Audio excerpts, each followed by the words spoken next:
नमस्कार, स्वागत आहे तुमचं ब्लॉगमध्ये। आज आपण बनवते उपवासाची खिचडी। आणि माझं रुटीन सकाळी मी उठले, माझ्या मिस्टरांचा डब्बा असतो तो दिला आहे बघा। ही माऊ उठली मध्ये आधी, हिच्यामुळे मला ब्लॉग्सच काढता येत नाही, ब्लॉग काढता येत नाहीत, कारण की जर मध्ये मध्ये चालू असतं आणि लाईव्ह पण करता येत नाही। लाईव्हमध्ये तर बेबी चालत नाही, पण जरा आपल्या लॉंग व्हिडिओमध्ये तरी बेबी चालतात। तर मग मी आज सकाळी लवकर उठले, मिस्टरांना डबा दिला आणि काय एकट्याचा स्वयंपाक होता त्यांना पटकन झाला। पण 3-4 दिवस कसले, मी 8-10 दिवस इकडे नव्हतेच, माझ्या माहेरी थोडंसं काही कारणावर गेले होते। सो रात्री आले, सगळ्या घरामध्ये तसं पसारा आहे, पण म्हटलं चला त्या पसाऱ्यातनं पण वेळ काढून आपण थोडासा ब्लॉग काढूयात आणि मग नंतर हळूहळू आवरणारच आहोत आपण ते घर। तर चला आता मी लागते कामाला। माऊ झोपली आहे मांडीवर, दिसते का तुम्हाला? हे बघा, माऊ झोपली आहे मांडीवर। तर तिला बेडरूममध्ये बेडवर झोपवते आणि मग आपण जाऊयात थेट किचनमध्ये, म्हणजे आपलं स्वतःचं हक्काचं असं ठिकाण। तर आपण बनवते आज खिचडी। लवकरच स्टार्ट करू, 1-2 मिनटं मी टाकून येते। चला तर आपण आता जातोय किचनमध्ये। हे बघा, सगळा हा पसारा असाच आहे। रात्री आलो घाईघाईमध्ये बाहेरून, मॅडमला म्हणलं झोपवावं, तर त्या काय झोपायला तयार नाहीत, सो त्या खेळतायत खाली। त्यांना दिलं खेळायला। हाय कर माऊ, हाय हाय हाय कर। हे बघा कशी झोपेत न उठल्यात मॅडम। चल बाय मम्मा, आपण बनवते आज खिचडी फराळासाठी। तर आता जातोय आपण किचनमध्ये।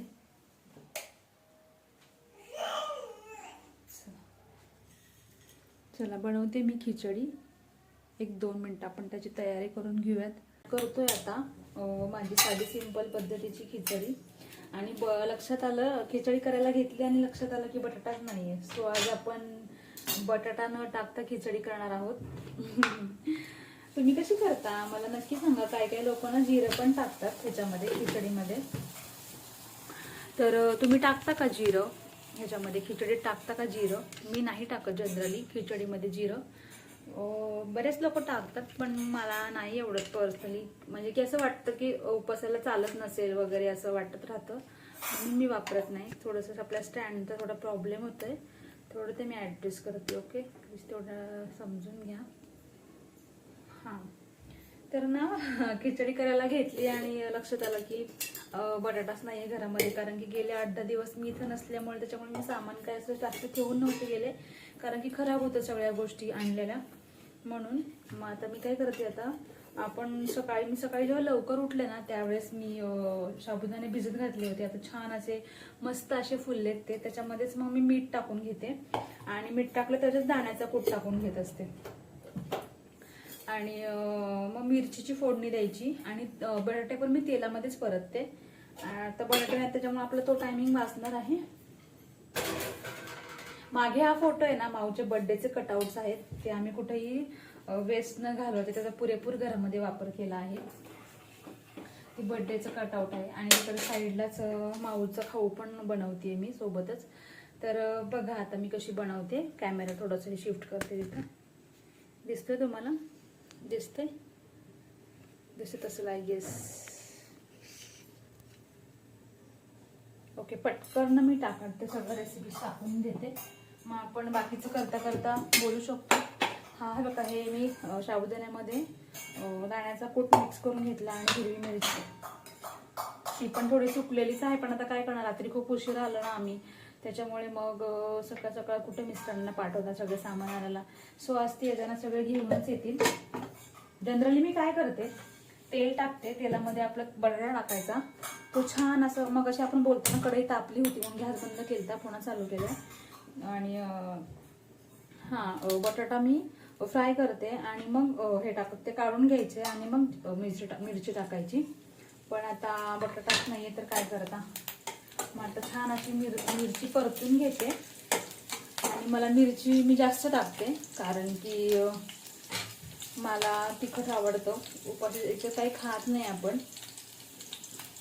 मिरची छान तडतडती आहे, मस्त त्याला फ्राय करायचं मिरचीला, आणि मीठ आणि शेंगदाण्याचा कूट ह्यातच टाकलेला आहे मी।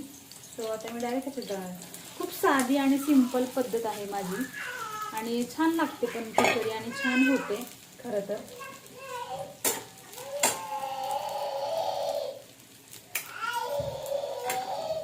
सोना ओरडू नको राणी. हे बघा हे तुमचं बॅकग्राऊंड नॉईज चालू असतं.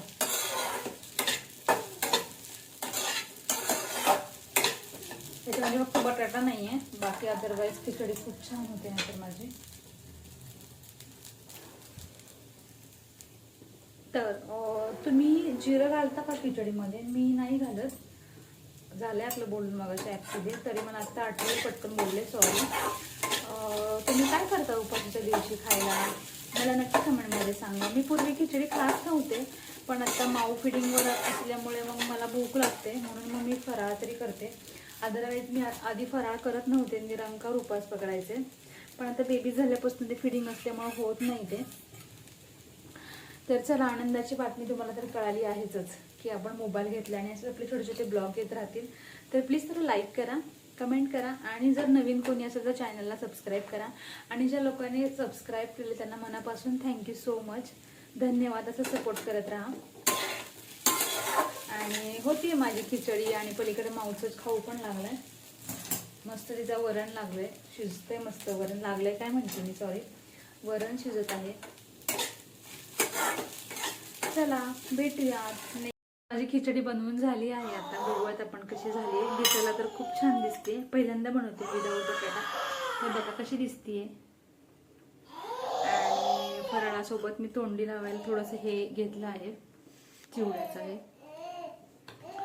तर बघूयात आपण कशी झाली आपली खिचडी. छान झाली दिसते तर मस्तच. खूप मला पण छान लागतं, एवढं काय नाही वेगळं असं वाटतं ते. चला, तुम्ही केलात का तुमचा फराळ? मी बसते माझा फराळ करायला. भेटूयात आपण नेक्स्ट ब्लॉगमध्ये. Bye guys, take care. आणि प्लीज चॅनलला सपोर्ट करा आणि सबस्क्राईब करा. बाय. Subscribe my channel.